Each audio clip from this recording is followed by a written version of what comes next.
सुंदरवन जंगल में ठंड दस्तक दे रही थी। सभी पक्षी आने वाले कठिन समय के लिए तैयारी कर रहे थे। इस बार तो गौरी कवि ने भी कमाल कर दिखाया। उसने सबसे पहले अपना घर बनाने का ठान लिया था। गौरी, मैं कोई सपना तो नहीं देख रहा, क्या सच में तुम इस बार घर बनाना चाहती हो?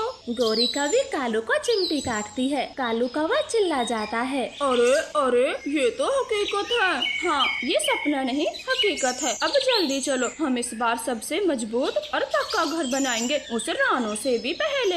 ऐसे बातें कर गौरी कवि कालू को जल्दी से जंगल की तरफ ले जाती है। गौरी जल्दी जल्दी घास इकट्ठा कर रही थी। कालू कौवा पेड़ से लकड़ी काटे जा रहा था। गौरी, इतनी सारी घास क्या तुम एक साथ ले जाओगी? और नहीं तो क्या, पड़ोसियों को बुलाऊंगी। अब जल्दी से ये गट्ठर उठाकर मेरे सर पे रख दो, और तुम भी जल्दी से ये लकड़ी ले आओ। हमें टाइम पास नहीं करना, घर बनाना है। फिर कालू वो गट्ठर गौरी के सर पे रखवा देता है। वजन बहुत ज्यादा था, मगर गौरी जैसे तैसे लेकर उड़ना शुरू करती है। कालू भी पीछे पीछे उड़ता है। लगभग कुछ ही देर में वो अपने जंगल लौट आते हैं। मर गए गौरी, कितना वजन था। कालू कौवे के तो पसीने छूट गए थे, मगर गौरी पर तो न जाने कौन सा भूत सवार था। वो तो धूप में ही घर बनाना शुरू भी कर देती है। गौरी, जरा दम तो ले लेती, अभी सर्दी आने में समय है। आप तो ऐसे कर रही हो जैसे हम सर्दी में मरने वाले हैं। बातें बनाना बंद करो और जल्दी से मेरी सहायता करो। देखो, मुझे भी पसीने आ रहे हैं। फिर कालू कौवा गौरी के साथ घर बनाना शुरू करता है। वो जितना भी घास फूस लेकर आए थे, वो कुछ ही दिनों में खत्म हो जाता है। कालू, तुम जल्दी जाओ और घास फूस लेकर आओ, मैं तब तक रस्सियों को मजबूती से बांधती हूँ। कालू कौवा ना चाहते हुए भी घास फूस लेने चला जाता है। वो जल्दी जल्दी घास इकट्ठा कर रहा था। वहाँ और भी पक्षी थे जो आराम से घास इकट्ठा कर रहे थे। कालू कौवे, लगता है इस बार आप सबसे पहले घर बनाओगे। चिड़िया, जो काम करना है उसमें देरी ही कैसी, बस जल्दी जल्दी कर लेना चाहिए। अब मेरी ये घास उठवा दो, मैं जाता हूँ। कबूतर कालू कौवे की घास सर पे रखवा देता है और कालू तो वहाँ से तेज उड़ जाता है। मैं कोई सपना तो नहीं देख रहा, ये सच में कालू ही था क्या?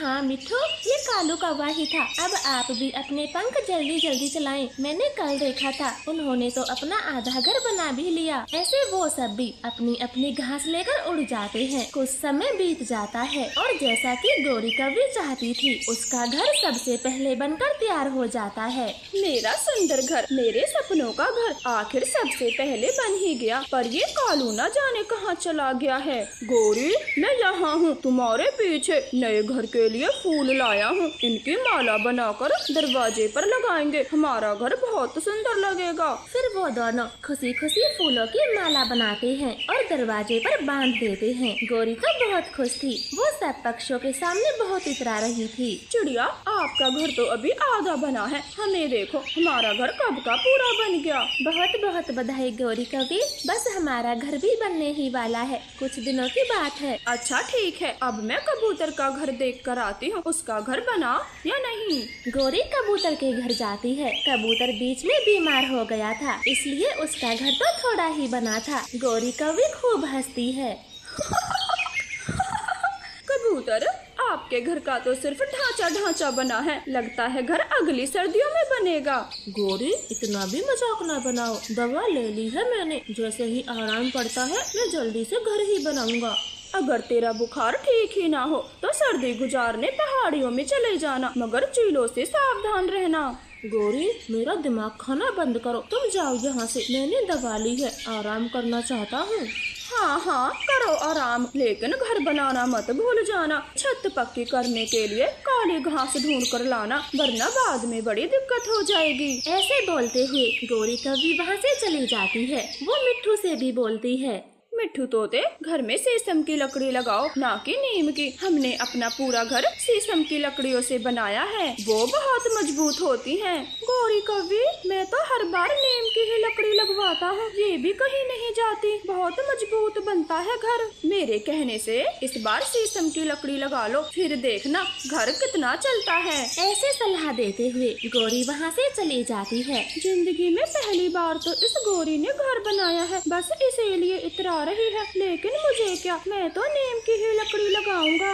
ऐसे गौरी को अब जो कोई भी दिखता वो सबके घरों में नुक्स निकालती। ऐसे ही कुछ समय बीत जाता है। एक दिन अचानक से बिजली कड़कने लगी और देखते ही देखते घनघोर वर्षा होने लगी। बेमौसम आई बारिश से ठंड भी बढ़ गई। सभी पक्षी अपने आधे अधूरे घरों में छुप जाते हैं।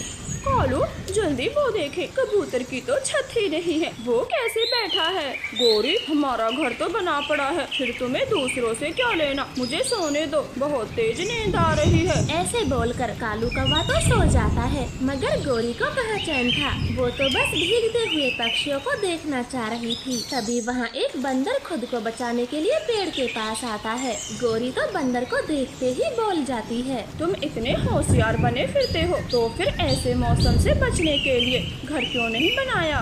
गौरी कवि की ये बात सुनकर बंदर को गुस्सा आता है, लेकिन वो चुप ही रहा और पेड़ की आड़ में खुद को बचाने का प्रयास करने लगा। थोड़ी देर शांत रहने के बाद गौरी कवि फिर से बोलती है, बंदर महाराज जी, सारी गर्मी तो इधर उधर आलस में बिता दी होंगी, अच्छा ही होता अगर अपने लिए एक घर भी बना लेते। गौरी की इस बात को सुनकर बंदर ने गुस्से में जवाब दिया, तुम अपने से मतलब रखो, मेरी चिंता छोड़ दो। गौरी कवि शांत हो गई, लेकिन बारिश रुकने का नाम नहीं ले रही थी और ठंडी हवाएं भी चल रही थी। बंदर तो ठंड से कांप रहा था और खुद को ढकने की भरसक कोशिश कर रहा था, मगर गौरी ने तो मानो जैसे बंदर को छेड़ने की कसम खा ली थी। वो फिर से बोलती है, तुमने अगर थोड़ी सी भी अकल दिखाई होती तो आज इस हालत में न होते। गौरी ने अपनी बात खत्म भी नहीं की थी कि बंदर बौखलाते हुए बोलता है, चुप काली कौवे, एकदम चुप। अपना ये बार बार का फुसफुसाना बंद करो और ये ज्ञान की बातें अपने पास रखो। पंडित बनने की कोशिश मत करो।